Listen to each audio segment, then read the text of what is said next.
Welcome to episode 453 of the Corner of Knit and Tea. My name is Laura. I'm also known as Fluffy Kara on Instagram, Twitter, and Blue Sky. I blog at thecornerofknitandtea.com, which is where every episode show notes are. And I have an Etsy shop called The Corner of Knit and Tea, where I sell my handspun yarn and knitting patterns. Hi, how are you? It is Monday, December 18th, and we are ticking down the days to the end of the year. I hope that you are doing well. I am finishing up a few last projects for the year and doing a little holiday crafting. And this weekend I spent a lot of time cleaning my house for the holidays. And so that is kind of what's going on here. So I hope that you are having a good week so far. It is Monday, it is about noon, and I am coming to you on my lunch hour from just outside Kansas City in Kansas. And it is a chilly day. When I went out to put some cards in the mailbox, it was 34 degrees, which is nice. It actually is going to be kind of on the warm side here for this week, but we're also supposed to get a bunch of rain. Today's sunny, and we're supposed to be in the 40s and 50s through Christmas, which is not as cold as it can be, but it is supposed to start raining on Thursday or Friday and then just keep raining into next week. So I'm hoping maybe we'll get a little bit of a reprieve for that, because I bought us some tickets. So we found out about this crazy light show that's coming to Kansas City this year, or that is in Kansas City this year. It's called Enchant Christmas. And they mentioned it as like 4 million lights and 60 semis, and they take over fairgrounds, or they're taking over like a baseball field out near the racetrack and setting it up, and there's like an ice skating rink and like millions of lights. And my husband and I normally wouldn't do this thing. Normally we wouldn't like necessarily want to go out at Christmas time and kind of do a big event outdoors. The weather's unpredictable, but it's this show that moves around the US. There are a couple of them. There's one in I think in Milwaukee, and then there's like one or two others, and every year they move to a new spot. So like they won't necessarily be back in Kansas City next year. So we decided that it would be kind of a fun thing to take my in-laws to for Christmas. So we're set up to go this Saturday night, and of course you want to go at night because that's when the lights are on, and light shows are for the evening. And then, but it's so you have to like book your time window that you're going to go in, and you have to book your parking and all these things. And so we decided Saturday night, the 23rd, is when we're going, and of course it's supposed to rain that day now. And I'm like, do we go? Do we not go? It's not supposed to be super cold. I think it's going to be 45 or 50 degrees Fahrenheit. I'm in the US. Anyway, so we don't know yet. We'll just wait and see. But so this weekend was pretty laid back. I had a bunch of errands to run on Saturday. I finished all of my Christmas shopping. We don't do a huge deal out of Christmas, but well, I guess I don't even know. For those of you who've been here before, you probably know I am Jewish. My husband is not. We celebrate Thanksgiving with my family and usually do some kind of Hanukkah celebration with my family. And then we do Christmas with his family. And for the last quite a few years, at least the last 10 years, our Christmas is basically my husband and me and his mom and her boyfriend. And we either go to his mom's house, which is just a few hours away, or she comes to visit us. And for the last several years, we've been going to their house because of the pandemic and various other things.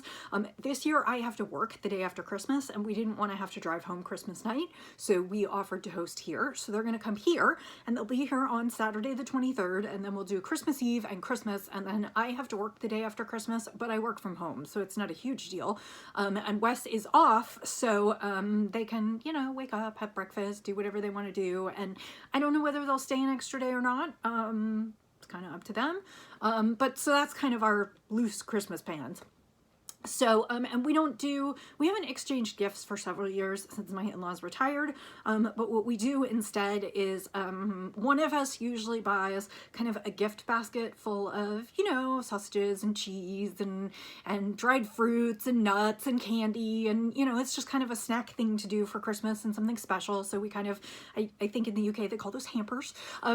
So we kind of buy a basket or a hamper of like some good stuff, and then we don't really exchange gifts, but we do stockings. So we buy everyone's favorite candy for the stockings, and then the big thing that we do here, I had never done this before I had gotten into Wes's family, but we do scratcher tickets, the ones you can buy at the gas station where you just like scratch the foil off them and you could potentially win. And so we usually buy, I don't know, 20, 30, 40 bucks worth of scratcher tickets and divide them between the stockings. And so opening the stockings also consists of like playing your scratcher tickets and seeing if you won money. And I will say that most years we win back almost what we spend. So, I mean, it's not like a huge thing, but like most years I'll go spend 30 or 40 bucks and we'll end up with between 20 and 50 bucks between all of us. So, and it's just kind of a fun activity. And then we play games and we cook. So that's kind of what we do for Christmas. But my husband and I haven't hosted Christmas in a while, and honestly, since the pandemic, I don't know that we've hosted much of anyone at our house. I think my parents came by briefly on one or two of their visits, but like we have not done a really good deep clean in more time than I would like to admit. So this past weekend, that's what we did. We kind of cleaned the bathrooms top to bottom, we vacuumed, we dusted, I cleaned the kitchen, like just really scrubbed and cleaned and got everything nice and shiny. And the only thing that we didn't get done this weekend is the guest bedroom. And so today I ripped all the linens all the way down to the mattress pad and everything off the bed, and I am washing them all.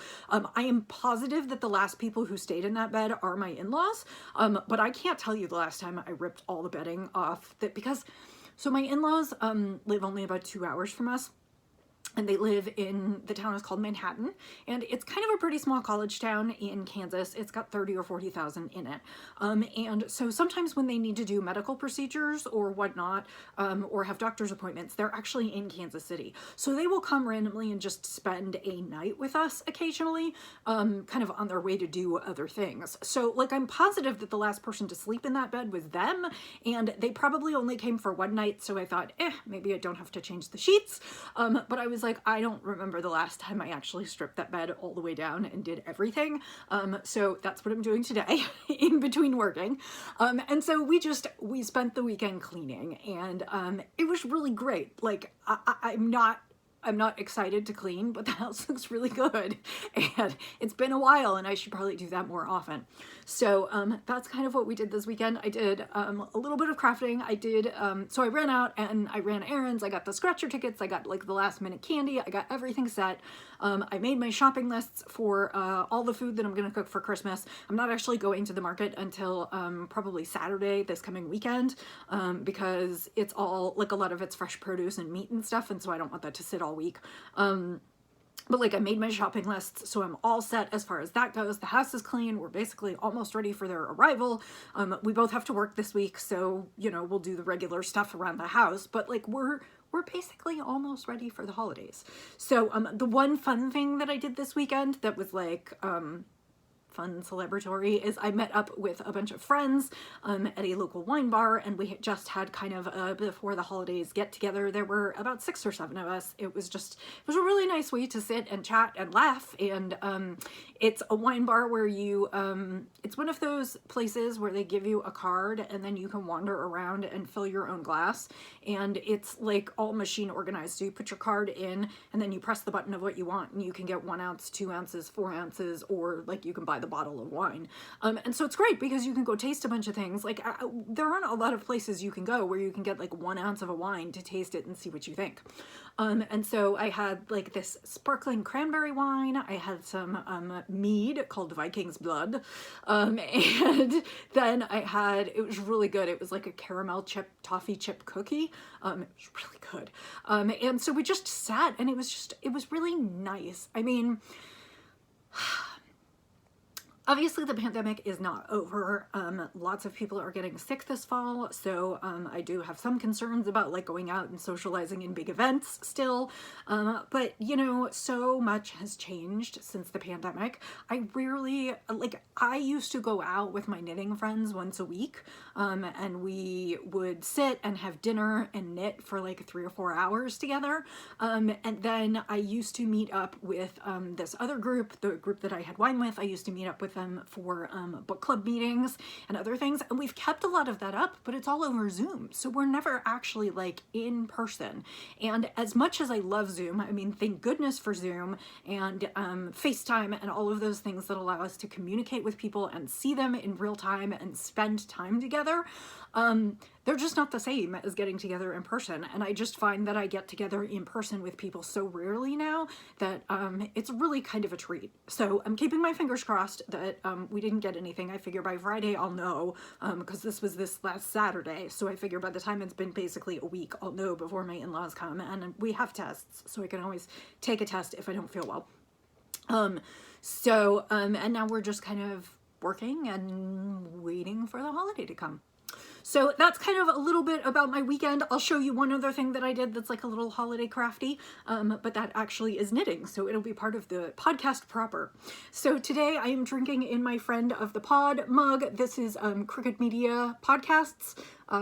They are political podcasts. They started in all seriousness in 2016, right after the, I guess late 2016, after the US election, and we got Trump as a president, and it was a dose of sanity for me, that I wasn't crazy in feeling how I was feeling. So I am drinking my holiday warm and cozy teas right now because that seems like the thing to do. And I am drinking, I'm almost down to the bottom of this one. This is Sugar and Spice from David's Tea. I bought it years and years and years ago, and they discontinued it a while ago. And I went and bought, I ended up like stocking up on it. So I had like 2 bags of it, of these huge bags. These are, I think these are 1 pound bags. Yeah, no, these are 8.8 ounce bags. So I basically had a pound of it at the time.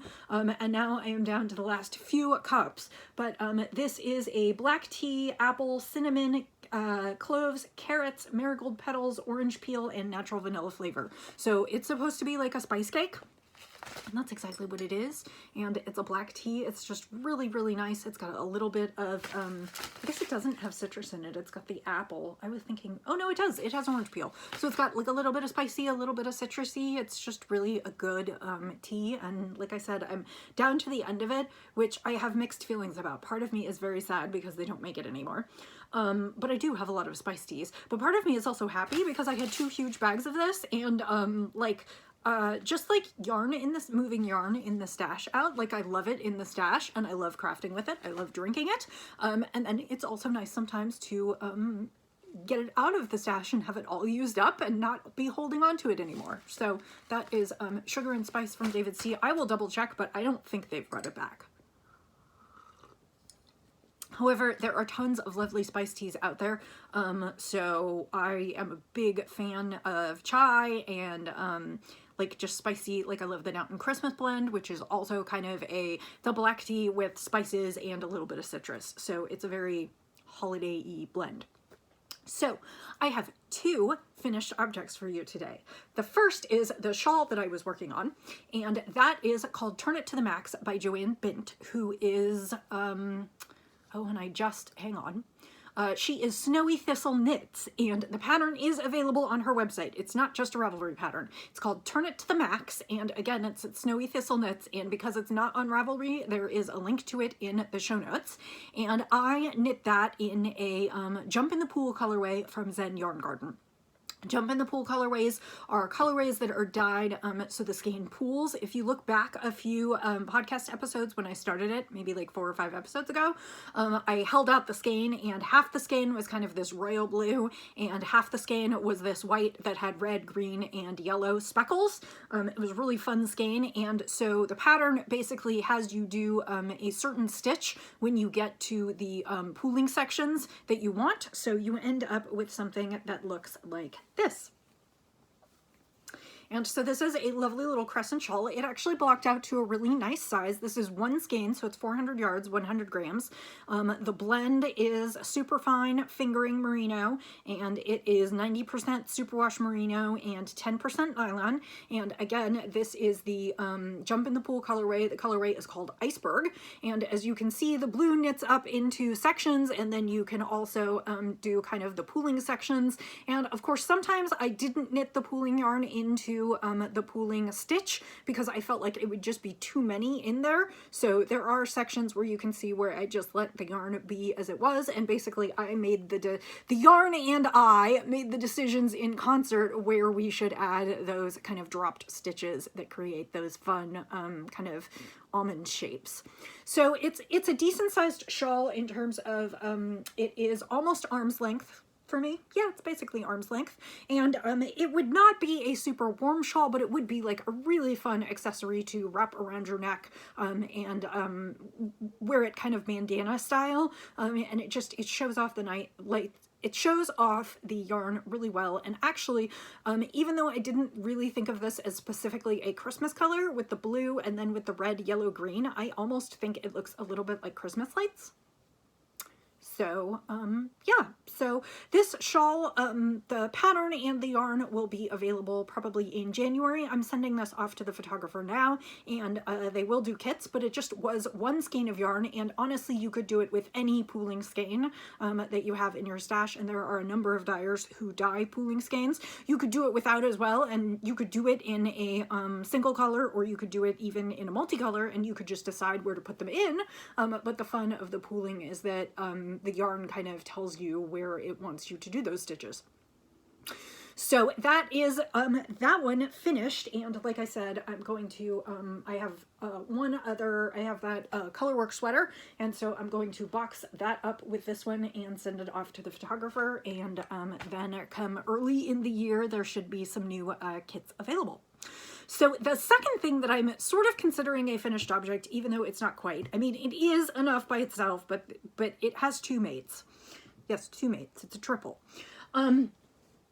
I got, this year I ordered, you can kind of see it right down here, I ordered an advent box from Missouri Star Quilt Co., which is the company I work for now, and I have been quilting, and I decided this year, rather than ordering a yarn advent or something like that, that I would try the quilting advent. And so the kit has been really, really fun. It's come with fabric, it's come with projects, it's come with notions, it's come with batting for the projects. Like, they've really done a really nice job of making some projects within it. So for instance, like one day you might get the charm pack, which is 5-inch squares of fabric, and then the next day you might get the batting and the pattern, so that if you want to make it, you can. And there have been there is a pattern for a mini wall hanging, there is a pattern for a table runner, we got a pattern for a bag. I'm trying to think what else. Anyway, there have also been some fun holiday projects.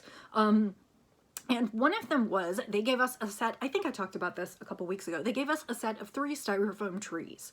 And basically they're just cones, they're styrofoam cones, around which you are supposed to wrap fabric in a certain manner to give yourself something that looks a little bit like a tree. So you got the styrofoam cone, and then you got, it almost looks like an ice cream cone, but not hollowed out. And then you got 3 stars to put on the top of the tree. So, and the suggestion was that you use leftover Christmas fabrics, because if you've been a quilter for a while, odds are you've made something for Christmas, you probably have leftovers. Much like when you knit a sweater and you buy an extra skein so you don't run out, you know, quilters always have a little bit of fabric left over from their quilts, and so you build up kind of a healthy stash of scraps and you can use those. However, since I am not really a quilter and I have not done any Christmas quilting, I don't have any scraps. So I thought to myself, you know, I bet I could knit something that would be useful for those trees and it would be super fun. And, you know, I have yarn scraps aplenty, so that was not going to be a problem. And then I thought to myself, you know, I did this experiment several years ago where I tried to spin yarn with beads on it, where basically you spin the yarn into 2 plies, and then on 1 ply you string the beads on it, and then as you ply it, you put the beads in. And the other, I don't know, I got bug up my butt about a week or 2 ago and went through and cleaned out a couple of these bins. So these bins are full of my yarn, but they're also full of, well, handspun is yarn, but they're full of commercial yarn and handspun yarn. And I found the skein that I was looking for, and actually I found another one that was like a mystery bump of fiber that was red and green, and I had spun it up, and the fiber was just real rough, so I wasn't sure what to use it for. And because it was a mystery and I didn't know what fiber it was, I didn't want to put it in my shop because I couldn't tell people what it was, and also, like I said, it wasn't terribly soft. So I found that one, but I was like, it doesn't have to be soft to be a decorative Christmas tree, right? So last weekend I sat down and, so 2 weekends ago, I sat down and tried to knit a tree with an idea that kind of Wes gave me, and it just didn't work. And I was really frustrated by it. And so I was like, there have to be a bunch of Christmas tree patterns. And so I went ahead and found a Christmas tree pattern. It is a free pattern, and I will have to find it. Bad podcaster, I didn't bring it with me. It will be in the show notes. I got it off of Ravelry. It was free, but I want to say maybe it was on another site. I'll have to look. And it had a couple different ideas, but I started with the middle tree, which I was sure I had enough yarn for, and this is what I came up with. Isn't it cute? So the pattern was basically for the tree with welts. So it's like several rows of knitting and then several rows of purling. And the yarn itself has these green beads on it. It's like black and red, and then I put green beads on it. And then an idea that I got from someone else. So when you were supposed to wrap it in fabric, they suggested that you use a glue gun. And I was pretty sure we had a hot glue gun somewhere, but I wasn't sure I wasn't sure exactly where, and I wasn't sure how I was going to do this. And I saw someone else in the Facebook group for Missouri Star for the Advent box posted that they went out and bought these sewing pins. I'm just going to pull this out so I can show you. They make sewing pins with little like pastel pearlized heads. And so she went out and bought a box of sewing pins, and I got one for like $3 or $4.99 from Amazon. So really inexpensive. And she used these sewing pins to basically put her, to secure her fabric onto her trees, and they looked like little ornament balls. So I basically what I did is there were plenty of beads on this, but like the beads tended to congregate in a couple sections, and so I used purple and green pins to kind of add that to here. So basically I knit, you start at the top, you work your way down, which was great because I could try it on my Christmas tree as I went. I went a little bit longer than I intended to, and then so the bottom isn't as neat as I wanted it to be. I wanted to do decreases and basically then gather the stitches so that the bottom was flat. It is not flat, you can see that. It's got little bumps in there, almost like I gathered a hat at the top with too many stitches because I just still had too many stitches. It is fine, it still will sit roughly flat, and these are just going to go in my mantelpiece, so it's not like they have to be like super sturdy. And then they actually included the little stars in the kit, and they're just little wooden stars, and then Wes said you should like paint it silver, and so I had a silver pen, so I just like colored the star itself, and it's got like a little wooden spike on the bottom side, and so I just shoved the spike into the top of the tree, and it is sturdy. I mean, I could still pull it out, but it is roughly sturdy, and it is in the styrofoam cone. And of course, if I really wanted to, I could just put a little super glue on it and super glue it in there. But so that is my tree. So like I said, this is kind of a standalone, but I have two others. This is the middle one. I have a smaller one, and then I have a bigger one, and I have more hand spun and more ideas on what I might want to do. I was thinking I could hold some mohair with one of my skeins. The other thing I was thinking was that I thought a bauble tree would be really cute. Okay, so I'm not super into baubles, but I thought this kind of a knitting with little baubles all over it that almost look like ornaments or whatever, like a spruce or something with little baubles, I thought it might be cute. So I think that might be what I try next, because this pattern is written for the welts. It's also written if you just want to do stockinette. So I'm thinking I might try that. We'll have to see. So that's kind of what I was up to. It took me a couple nights, and it was just kind of a fun little holiday craft, and hopefully I'll get the other ones done before Christmas. I don't know that I will. I'll probably try and work on them before I take the Christmas decor down this year, and my plan is I have a big Rubbermaid box with all the Christmas decor, so I'm just going to put this in there when I'm done with it, and it will come out again next year. So that's my little Christmas project. So let's talk about what's on the needles right now. That leaves me with two projects on the needles, one which I will definitely not finish this year, and one which I gosh darn better finish this year. So that brings me to the baby blanket that I'm knitting, and it is a pattern of my own design. It will be coming out in January, and I am knitting it in Malabrigo Rios in the colorway Blue Jeans. So this is Malabrigo Rios. It's 210 yards to the skein. It's superwash merino. It does wash and wear pretty well in the machine. I have used it on sweaters for my niece and nephew, and so I am confident that as a baby blanket it will stand up to baby messes and can also be thrown in the washing machine and dryer. They recommend that you hand wash and well, maybe they don't say dryer. Let me see what they say. I can't remember. Oh, it's not on the card. Machine washable, cold water, gentle cycle, do not tumble, dry flat. I put it in the dryer anyway. It does change the feel of the yarn just a little bit the first time.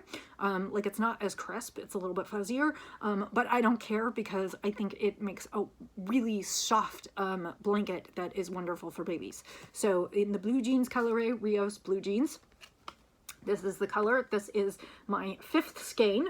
I am working on skeins 3 and 4 right now and trying to decide if I should wind up the 5th so that I can work that into the final bits of the blanket.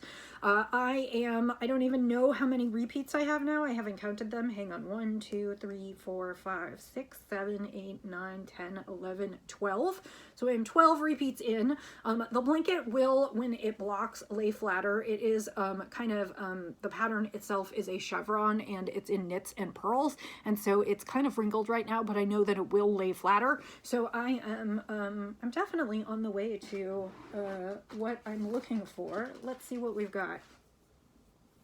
So I'm hoping for a roughly square blanket, and it looks like where I am at right now, I am just a little over, I'm at about 25 inches, and the bottom that I calculated out, I can't remember what I calculated it to be, but I basically wanted this to be a roughly square blanket.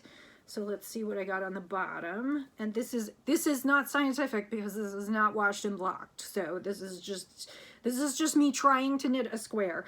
I am about at 43 or 44 across. So that tells me that at 24, 25 high, I'm a little more than halfway through the blanket. But I probably will try and make it pretty clearly square, and 40, that's actually better than I thought, because when I measured my swatch, probably just because it's not enough weight, when I measured my swatch, I thought I was going to go for like a 36 by 36, but it sounds like I'm going to get a 40 or 44 by 44 blanket, which is really nice sized for a baby. And like the smaller ones are better as like car seat blankets and things like that. But a bigger blanket, I figure, obviously this won't go in the crib with the baby for a while, but I figure it's good to put it down on the floor. It's good to wrap the baby up in if you want to swaddle the baby, and then it can kind of grow with them, because even as a toddler, it should still be enough to cover them up. So that's what I'm working on, and the reason that I darn well better finish this one this month is because I believe they were due this past weekend. I don't think she's had the baby yet, but yeah, he's almost here, and so I really need to get my booty moving. So my plan is to definitely work on this in the next week. I would love to be finished with this by New Year's. I don't know whether it will happen, but I do think things are going to be a little bit slow in the next couple weeks between the holidays and just sitting around and whatnot. And so I don't think it's going to be crazy busy at work either. So I might be able to sneak in a few rows during the day in between calls and projects. So my plan is to finish this one before the first of the year, block it, take some really nice photos. I was hoping for snow, but it doesn't sound like we're going to get any. And I know you don't put babies on blankets in the snow, but I wanted to take the blanket in the snow because I thought this blue color would look really, really great against crisp white snow. We'll have to see. I know I don't get everything I want. Anyway, take some photos, and then I can gift the blanket, and then I will spend a week or two in January cleaning up the pattern, getting it tech edited, etc.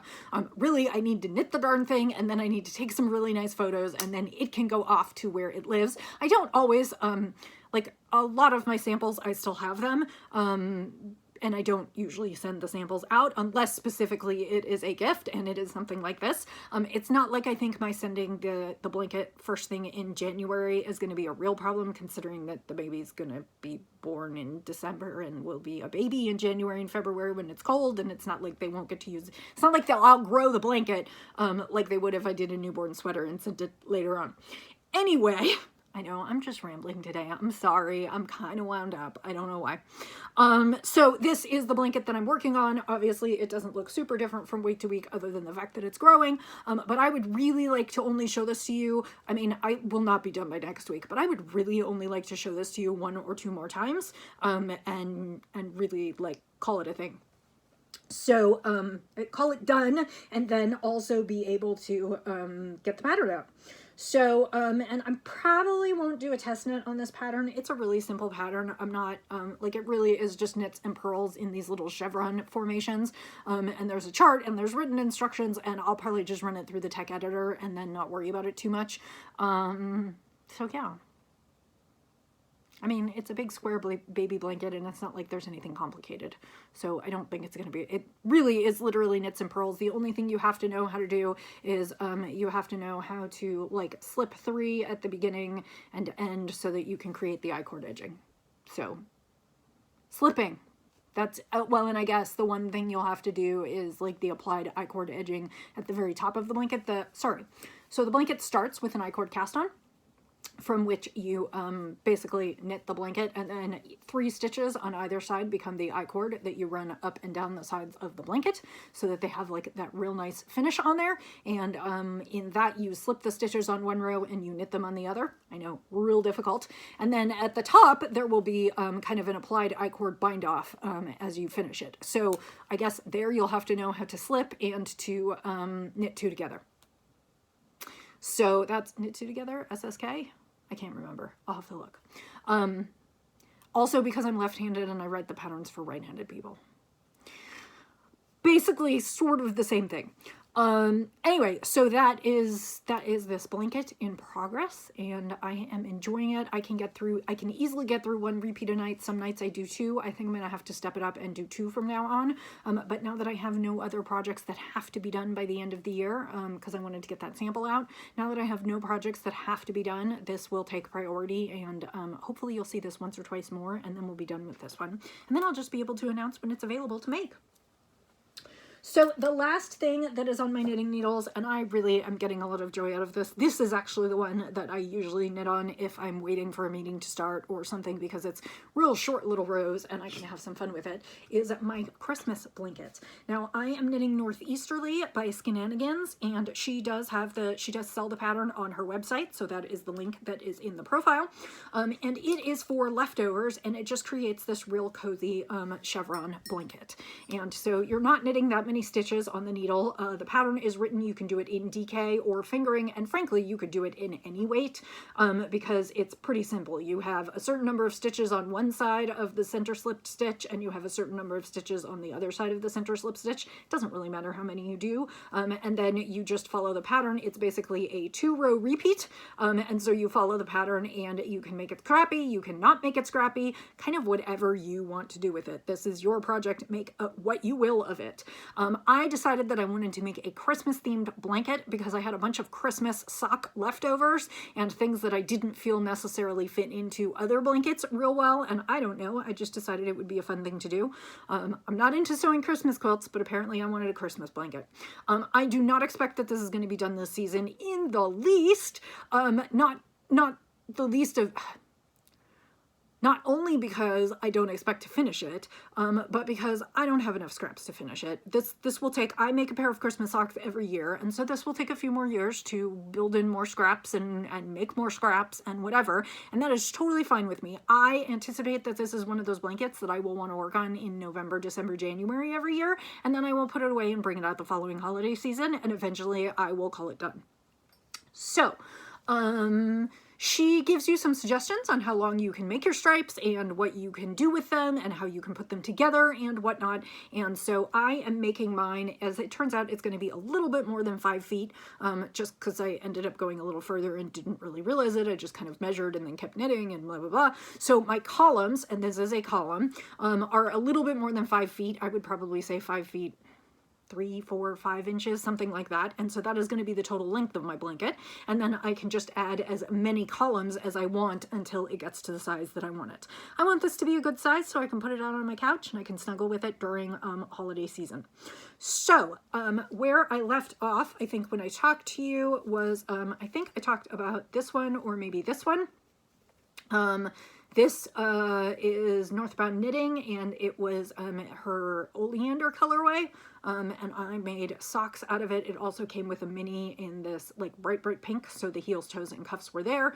The red is, I think, Jowl, but I can't exactly remember. It's just a plain red that I got to do some heels, toes, cuffs, and just fit in there really nicely.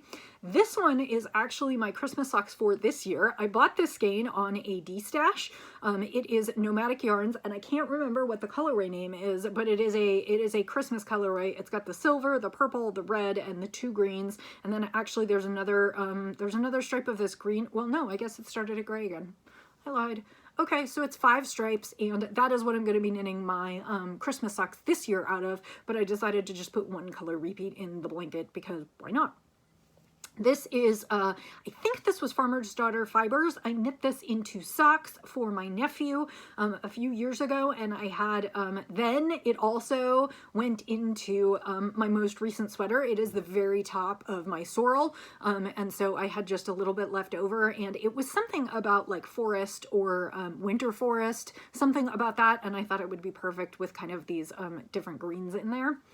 I also did a yarn exchange with a friend of mine because she saw what I was doing and was like, I kind of want to make one too. She is crocheting hers, so it will be a little bit different. And she and I both kind of tossed the stash for all the things we had, and then we wound off anywhere between 10 and 20 grams of each colorway that we had, and we sent them to each other in exchange. And so I have a bunch of yarns where I'm going to be like, I don't know what this is because it came from my friend. So this pink came from my friend. It's not mine. This one is the Jam colorway that I knit my mom's Christmas socks in, or Hanukkah socks. And I had probably about half the skein left over, and I wasn't sure if I wanted to put it in there because it's not really a Christmas colorway. It was called Blackberry Jam, and it's got pinks and blues and oranges and a little bit of pinks and blues and oranges and a little bit of yellow, and for some reason it was kind of festive to me and I liked it. And then I immediately went into the bag of scraps that my friend sent me and found this kind of gold colorway. And it picks up the gold in this one. So I was like, well, that's a good match. And then she also sent me this pink rainbow one. I do not know what this is, but it is really pretty and it's kind of fun. I mean, it's definitely a pink background, but it's almost like Christmas lights. So, and then I realized that I was as far as I needed to be because I want to say I hit 5, like somewhere down here. I don't remember. I remember I measured it and it was like 45 inches. And then the next thing, I'm sorry, 60 inches would be. So it's like 62, 63, 64 inches because I measured at 45 inches and then I just kept knitting for a long time. And then I was like, wait a minute, that's more than 60 inches. And I know because my tape measure is 60 inches and it's longer than my tape measure.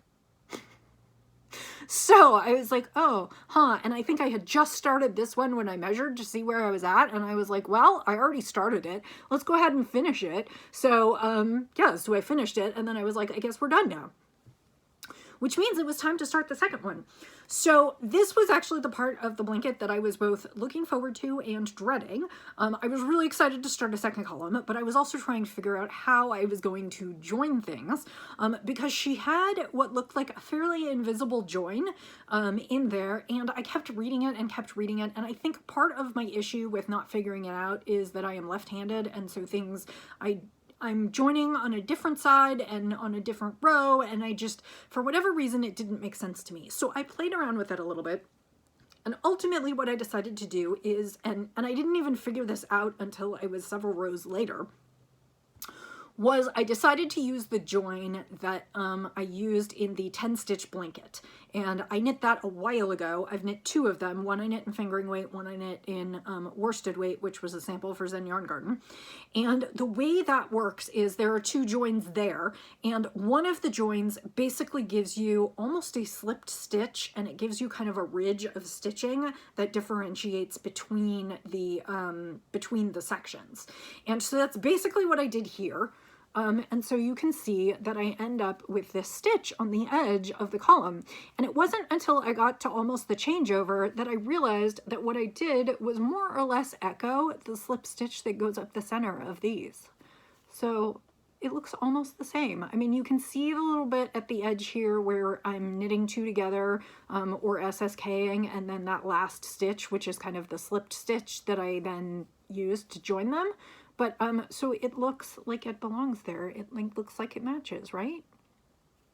So this is a green tweed. I'm guessing it's probably a Knit Picks tweed because that's what it feels like to me, but that may not be it. Again, it was from my friend. This one was super fun. I have no idea what it is. But it's fun. It's got the pinks and stuff. Oh, the other thing that I'm doing with this blanket, and I'll just say this, I'm trying not to give away the secret sauce for the blanket. I decided to knit my sections in multiples of 5. The blanket basically says start, stop whenever you feel like. You can go till you run out of yarn. You can make really long sections. You can make really short sections. You can do it as scrappy as you want. I decided 2 things on my first stripe. One was that every section was going to be a multiple of 5. And then the other thing that I decided as I was going to knit across these is that I don't want any of these seams to match up. I actually want them to be offset so that there's no like one path across the blanket. I don't know why I decided that. I just thought it would look better, more random. And so I am just doing multiples of 5. So like this first one I think was 20.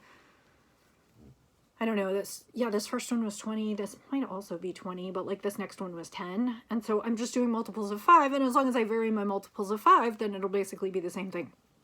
So this one was from my friend Kippy, and then this green was a green that I used in the shawl. It was the yarn that I bought myself for my 42nd birthday, maybe. It ended up in a shawl with this one. So this was the dark green and this was the light green. And I thought that looked nice and picked up a little bit of the green from here. And now I am using a mini that, this one is mine. It fell on the floor. Hang on. Ugh. This was from Gail's Art back when she was dyeing yarns, and this is her graffiti colorway, and I used this to knit my niece a hat ages and ages and ages ago, my older niece who's now 26. So this was probably 7 or 8 years ago. I knit her a sockhead hat, and I had just a little bit left over when I was done, and so that is kind of, and it's called graffiti, and that is what I am knitting in there, and then I'm just going to keep going from there. And so I have conquered the join, and pretty soon I will be weaving in these ends back here. Like I said, I wanted to join here so that then I could weave in these ends and make it easy, and so that is what I'm going to do. And basically every time I knit on the blanket, at the end I'll probably just sit and weave in a couple ends. I haven't done that yet today, but that's my plan as I go forward, to just weave in those ends once I've already done the join, because it means everything's like all ready to go and I won't pull anything out, and if I keep up with it, that way I won't have that many ends to weave in at the end. Like the whole point of this is so that now I can weave in this first column, and you know, as I go, so even at the end I'll only have to weave in 1 column of ends. So, and my guess is I'm going to do some kind of outer border on the blanket. I haven't decided yet, but I was thinking I might do an I-cord edging of the border to finish it off, just to kind of tie it together. And I mean, I don't know for sure what I'll do. I'll just keep working on this and we'll see how far it goes and how many I get together. My guess is I'll probably finish 2, 3, maybe 4 columns this year, and then I'll probably just put it away in a box and pick it back up when I want to pick it back up. And I'm knitting on signature needles. These were signatures that I bought myself when I did one of my first sock blanket. Actually, these I think were a gift from a friend when I did one of my first sock blankets. And so I like, generally I don't knit with single pointed needles, but or straight needles, because I've gotten really used to knitting with circulars, but on these I'm going back and forth so quickly, it's just really nice to have short needles for these. Usually my stitches are so many that I wouldn't want to do them on straights, but this is not an issue. So that is what I have been doing. So goodness, I have been talking forever. I am so sorry. I hope you are enjoying this. I hope I'm not taking up too much of your time in a busy holiday season. For spinning, I have the first half of my spin done. This is the fiber. It is called Trinkets. It is organic Polworth, and it is from Hello Yarn. It is lovely, and it will be for the shop. And that reminds me, I forgot to bring the finished one. But luckily it's right here. So this is the yarn that I was finishing last week. I finished it, plied it, washed it, just need to list it in the shop.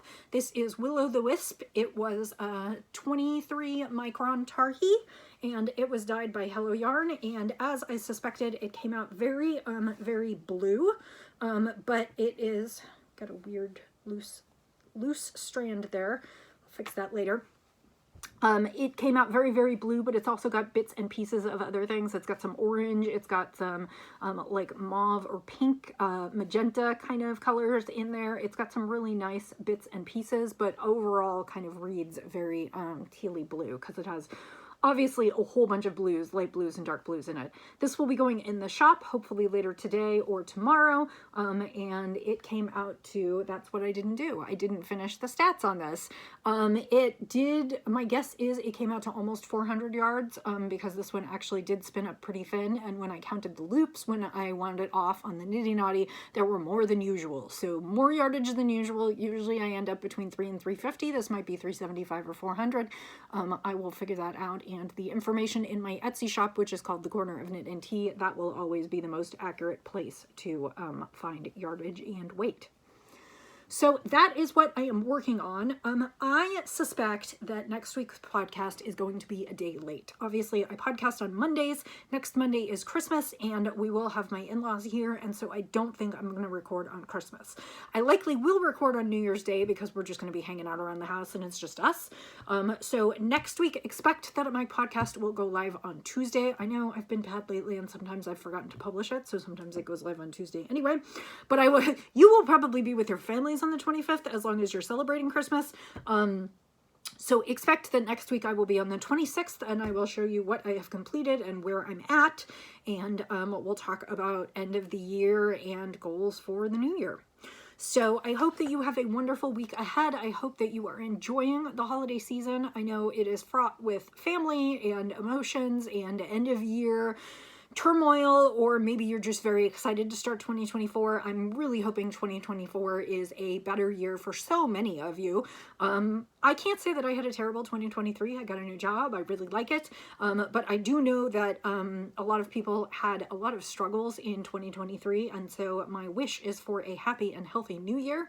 But we still have just a little bit of time before we get there. So I hope you're doing well. And I will say, as I always do, happy knitting, happy spinning, happy sipping, and I'll see you next time. Bye.